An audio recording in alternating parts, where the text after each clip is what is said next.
We're into our second pin of Duroc Barras, and we've got tags 697, 698, and 699. Three different litters. Austin's leading the 53-3, which would be tag 697. This barra here is a 76, which is the boar at Crossroads Beck's there, a boar that we used on 3 or 4 sows in this group, and really like the way the pigs fed this summer and excited about the way these pigs look. Mother is a Next Chapter, which is actually from Adam, that the Vigors showed a couple years ago at Expo, was third overall Duroc there. A gilt that's done extremely well for us in her 3 or 4 litters she's had, and really like this matchup, 76 Next Chapter. This barra here we think is going to be an awfully good kind of a big ring barra, a hog that looks like he'll fit that Kansas City setting as a big one, stout, really flexible hip and hind leg, a hog that's heavy enough structured. He's stout going, and still got some grow in him in terms of frame and length, and we think a barra there that's got a very, very bright future. We like that pedigree. We kind of like the way that those hogs have fed, and looks like the kind that'll be a really good big one. The next barra is going to be 698. That is 56-2. This would be a Red Eye, which Red Eye, as I said earlier in the last pin, sired the grand barra there that we had. Riley Wentz pig, grand overall at Expo there last week. And this is a Red Eye back on a Kilmer sow that actually came out of the invite sale last year that the Baldwin family showed.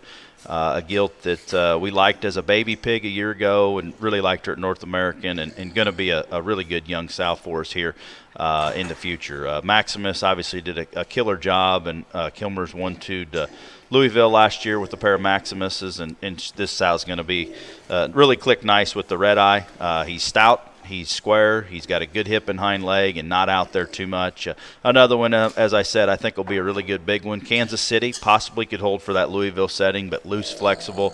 I think one that'll be incredibly good feeding kind of a barra with no holes that make the right kind of 280-pound, 290-pound mature barra there on down the way. Next one is going to be 699. This is the smaller barra, one of the younger red ones in the sale. He would be a Next Chapter, which is the Olsen bred hog there at Crossroads, and their mom would be a Creed sow, actually a $7,500 gilt there that we bought a few years ago. Caldwell showed from Thompson Brothers. Powerful kind of a female, the Next Chapter thing. Those hogs have a great feedability. He is greener in his muscle pattern, but we think one that skeletally is really, really good. He's up on his front feet. He gives you a nice look on the side profile. Mobility's good. Just one that comes and goes with enough squareness. We think that one could be pushed and really hammered on, lightweight setting October, make that North American setting, and be a really good jackpot barra this fall. Head and neck reads good. Squareness reads good. We looks like some of those pigs that hit you kind of blindside there when it's go time from a big ring standpoint. So that's our final offering on our Duroc barras and the second pin.